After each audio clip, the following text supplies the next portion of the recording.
Tahukah kamu, pembunuhan pertama di muka bumi ternyata bukan dipicu oleh perebutan harta atau tahta, melainkan dari rasa dengki akibat ibadah yang ditolak. Jauh di masa awal peradaban manusia, ketika bumi masih murni dan belum ternoda oleh darah, terjadilah sebuah tragedi yang akan terus dikenang sepanjang sejarah umat manusia. Ini bukanlah sekadar kisah tentang pertikaian dua saudara sedarah, melainkan sebuah ujian besar tentang keikhlasan hati, ketakwaan, dan bagaimana kesombongan bisa menghancurkan jiwa manusia. Mari kita menelusuri jejak langkah putra-putra Nabi Adam, Habil dan Qabil, dalam kisah yang mengupas rahasia terdalam di balik kurban yang diterima dan ditolak Sang Pencipta. Di masa itu, Allah menetapkan syariat kurban sebagai jalan untuk menyelesaikan perselisihan antara kedua saudara ini, sekaligus sebagai ujian ketakwaan. Habil adalah seorang pengembala ternak yang memiliki hati lembut, penuh kasih sayang, dan selalu bersyukur atas karunia Tuhannya. Hari-harinya dihabiskan di padang rumput, merawat hewan gembalaannya. Di sisi lain, Qabil adalah seorang petani yang memiliki sifat keras, ambisius, dan merasa dirinya lebih unggul. Perbedaan karakter dan kondisi batin inilah yang nantinya akan menentukan nasib amalan mereka di hadapan Allah yang Maha Mengetahui segalanya. Ketika syariat kurban itu diwahyukan, kedua saudara ini diperintahkan untuk mempersembahkan sebagian dari hasil jerih payah mereka kepada Allah.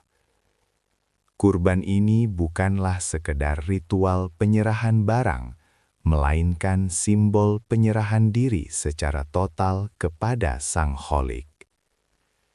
Altar persembahan telah disiapkan di atas bukit, menjadi saksi bisu niat terdalam di dada manusia. Di titik inilah ujian sesungguhnya dimulai.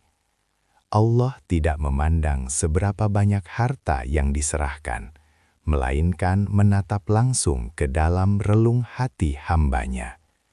Apakah kurban tersebut dilandasi rasa cinta yang murni, atau dinodai kesombongan ego? Habil memahami betul makna perintah ini.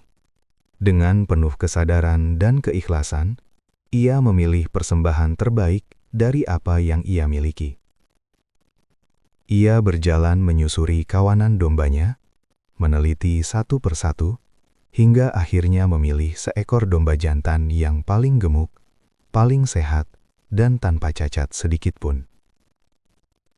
Habil mempersembahkannya bukan untuk pamer, melainkan karena rasa syukur yang amat dalam kepada Allah. Ia meyakini bahwa Tuhan yang Maha Sempurna hanya pantas menerima sesuatu yang terbaik. Setiap langkahnya menuju altar diiringi penyerahan diri yang total, mencerminkan ketakwaan sebenarnya. Sangat jauh berbeda dengan saudaranya, Qabil menanggapi perintah kurban ini dengan setengah hati dan penuh kesombongan. Ia merasa sayang untuk memberikan hasil panen terbaiknya. Dengan niat yang sudah tercemar kekikiran, Qabil mengumpulkan gandum dan sisa panen terburuknya yang sudah layu, rusak, dan tidak layak makan. Ia meletakkan persembahan itu di atas altar dengan asal-asalan, tanpa sedikit pun rasa hormat kepada Sang Pencipta. Di pikiran Qabil, kurban hanyalah formalitas belaka yang membebani keuntungannya.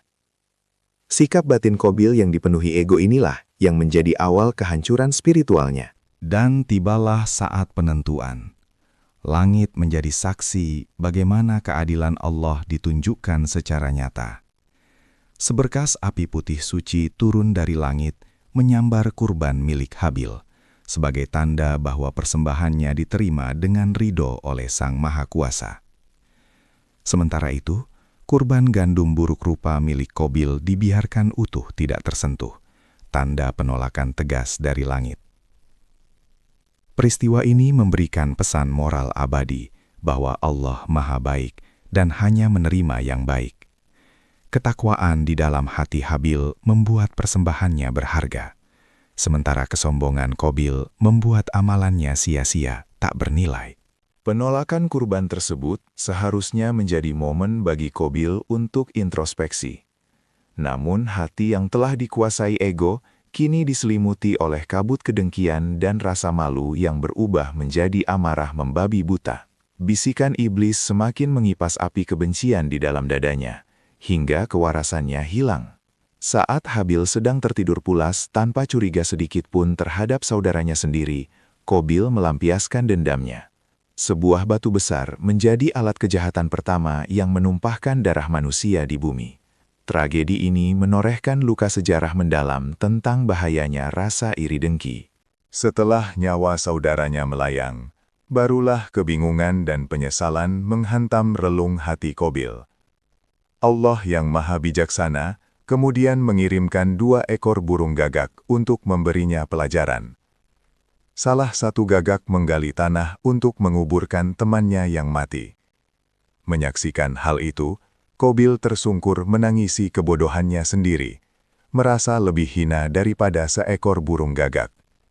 Kisah Habil dan Qabil ini mengajarkan kita esensi penting dalam beribadah, bahwa sesungguhnya Allah hanya menerima amalan dari orang-orang yang bertakwa. Keikhlasan hati adalah ruh dari setiap perbuatan manusia.